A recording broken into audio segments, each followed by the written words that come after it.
हम भारत के लोग भारत को एक संपूर्ण प्रभुत्व संपन्न समाजवादी पंथनिरपेक्ष लोकतंत्रात्मक गणराज्य बनाने के लिए तथा उसके समस्त नागरिकों को सामाजिक, आर्थिक और राजनैतिक न्याय, विचार, अभिव्यक्ति, विश्वास, धर्म और उपासना की स्वतंत्रता, प्रतिष्ठा और अवसर की समता प्राप्त करने के लिए तथा उन सब में व्यक्ति की गरिमा और राष्ट्र की एकता और अखंडता सुनिश्चित करने वाली बंधुता बढ़ाने के लिए दृढ़ संकल्प होकर अपने संविधान सभा में आज तारीख 26 नवंबर 1949 ईस्वी विधि मार्गशीर्ष शुक्ल सप्तमी संवत 2006 विक्रमी को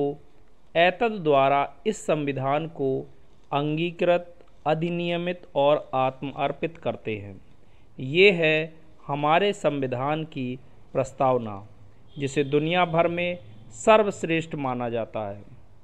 दरअसल संविधान जिन आदर्शों एवं आकांक्षाओं का प्रतीक है, इसका निर्धारण भी प्रस्तावना से हो जाता है और दुनिया का बेहतरीन संविधान तैयार करने के संविधान सभा के श्रेय का बड़ा हिस्सा जाता है एक मसीहा को, बाबा साहब भीमराव अंबेडकर।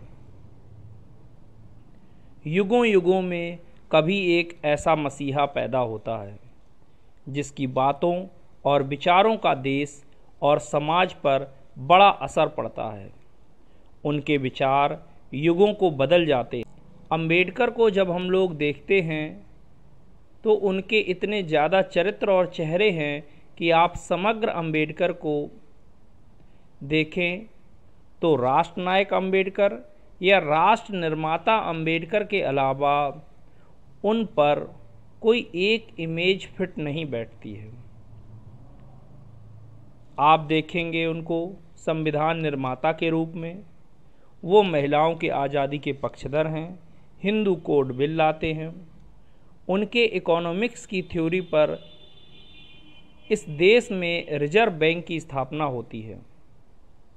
उनकी कल्पनाओं के आधार पर पहली बार एक रिवर वैली प्रोजेक्ट बनता है, जो दामोदर रिवर वैली प्रोजेक्ट होता है, जहां पर नदी के पानी से बिजली बनाना और सिंचाई दोनों काम होता है। बाबा साहेब भीमराव अंबेडकर ऐसे ही महापुरुष हुए जिनकी बातों और विचारों ने देश के दलित शोषित तबके के लिए सम्मानजनक जीवन का नया आधार पुख्ता किया।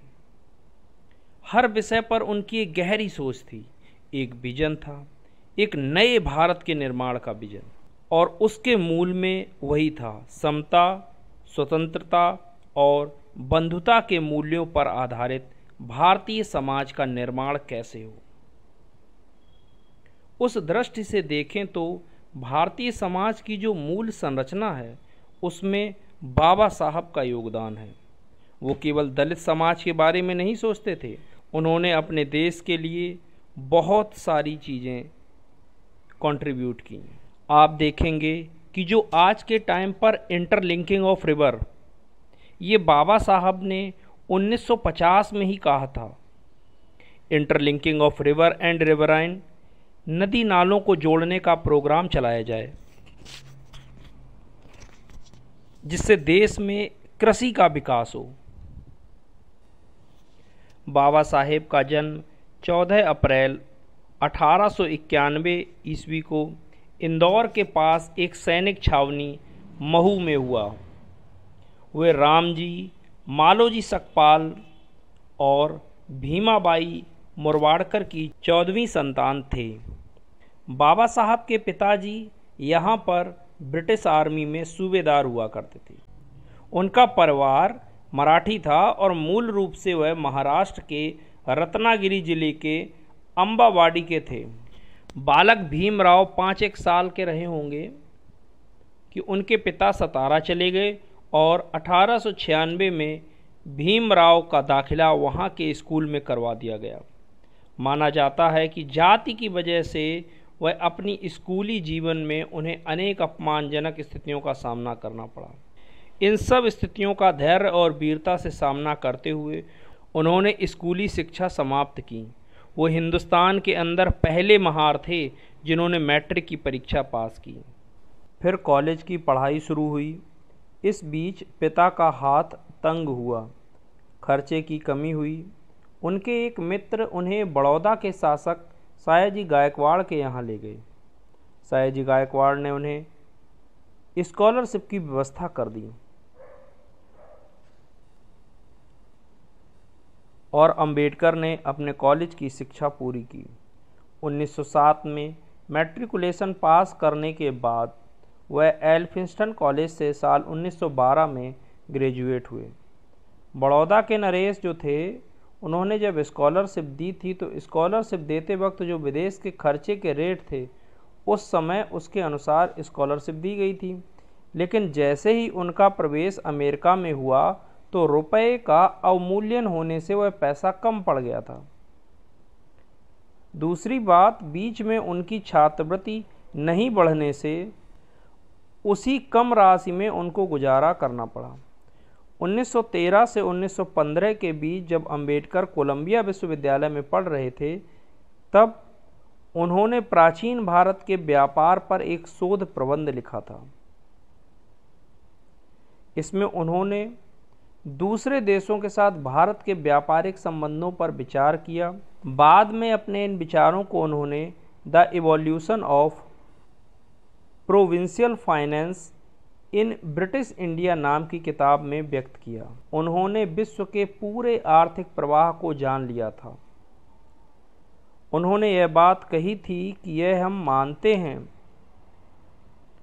कि अंग्रेजों ने 200 साल के अपने शासन में भारत में अपनी सभ्यता तो दी, रोड तो अच्छी बनाई, पोस्टल सर्विसेज तो दी, टेलीग्राफ की सेवाएं दी, लेकिन ये कैसा न्याय है कि भारत का जितना भी धन है, संपत्ति है, वह युद्ध करने वाले ब्रिटिशों के लिए भारत को कर्जदार बनाते रहे। प्रसिद्ध अमेरिकी अर्थशास्त्री सेलिकमैन के प्रभाव में आकर अंबेडकर ने कोलंबिया विश्वविद्यालय से साल 1917 में पीएचडी की उपाधि हासिल की। उनके शोध का विषय था national development for India, historical and analytical study. इसी साल उन्होंने लंदन स्कूल ऑफ इकोनॉमिक्स में दाखिला लिया, लेकिन पैसे की कमी थी तो शिक्षा बीच में अधूरी छोड़ वापस आना पड़ा। कुछ दिनों तक वे बड़ौदा राज्य के सैन्य सचिव रहे, लेकिन यहाँ भी जातिगत भेदभाव ने उनका पीछा नहीं छोड़ा। फिर अंबेडकर बड़ौदा से मुंबई आ गए। साल 1917 से 1919 के बीच स्वीडन हेम्प कॉलेज मुंबई में राजनीतिक अर्थशास्त्र के प्रोफेसर भी रहे। डिप्रेस्ड क्लासेस कॉन्फ्रेंस से भी जुड़े और सक्रिय राजनीति में भागीदारी शुरू की। अंबेडकर ने इसी दौरान 31 जनवरी 1920 को मूक नायक नाम का एक मराठी साप्ताहिक भी शुरू किया। गांधी की पत्रकारिता के समांतर और कई बार उससे ज़्यादा तीखे तेवर के साथ अंबेडकर की पत्रकारिता आती है। जैसे गांधी 1933 में जाकर हरिजन नाम की अपनी पत्रिका लॉन्च करते हैं, पूना पैक्ट के बाद, जबकि अंबेडकर उससे बहुत पहले मूक नायक ऑलरेडी चला रहे होते हैं। एक तरह से जो दलित पब्लिक स्पेयर है, जो दलितों के बीच की आवाज़ और उनके बीच के विमर्श, उनके बीच की ओपिनियन मेकिंग, इसके लिए वह लगातार एक पत्रिका और अखबार के महत्व को स्वीकार करते हैं। जो आप देखेंगे कि बाद में नायक, फिर बहिष्कृत भारत, प्रबुद्ध भारत के रूप में लंबी परंपरा उनकी नजर आती है। साल 1920 से 1923 के बीच डॉक्टर अंबेडकर लंदन गए और लंदन स्कूल ऑफ इकोनॉमिक्स से अपनी अधूरी पढ़ाई पूरी की। वहाँ उन्होंने अपना शोध the problem of the rupees पूरा किया और इसके लिए उन्हें डॉक्टर ऑफ साइंस की डिग्री प्रदान की गई। हिल्टन यंग कमीशन इंडिया में आया। वह बाबा साहब की जो एमएससी की थीसिस थी, problem of rupees and currency in India, जिसको बेस बना करके उस कमीशन ने रिसर्च किया और बाबा साहब ने कमीशन के सामने अपना प्रेजेंटेशन दिया। बाद में इसी प्रेजेंटेशन की रिकमेंडेशन को उन लोगों ने रिजर्व बैंक ऑफ इंडिया का नाम दिया। जुलाई 1924 में उन्होंने बहिष्कृत हितकारिणी सभा गठित की। यह संस्था दलितों में शिक्षा और संस्कृति के प्रति सरोकार और उनकी आर्थिक स्थिति में सुधार और उनकी समस्याओं के निदान के लिए बनाई गई थी। 1926 में वे मुंबई विधानसभा के सदस्य नामित किए गए।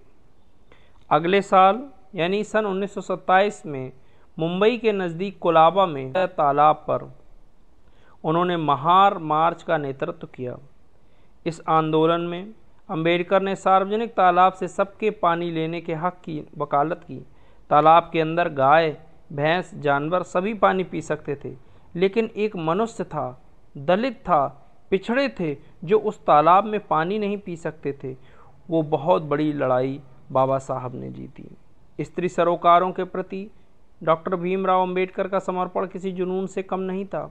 स्त्री मुक्ति को भारत में जात मुक्ति के प्रश्न से जोड़ते हैं और व्यक्तियों की आज़ादी के प्रश्न से जोड़ते हैं। उनका कथन है, किसी भी राष्ट्र की प्रगति के लिए मैं महिलाओं की प्रगति से जोड़कर देखता हूँ।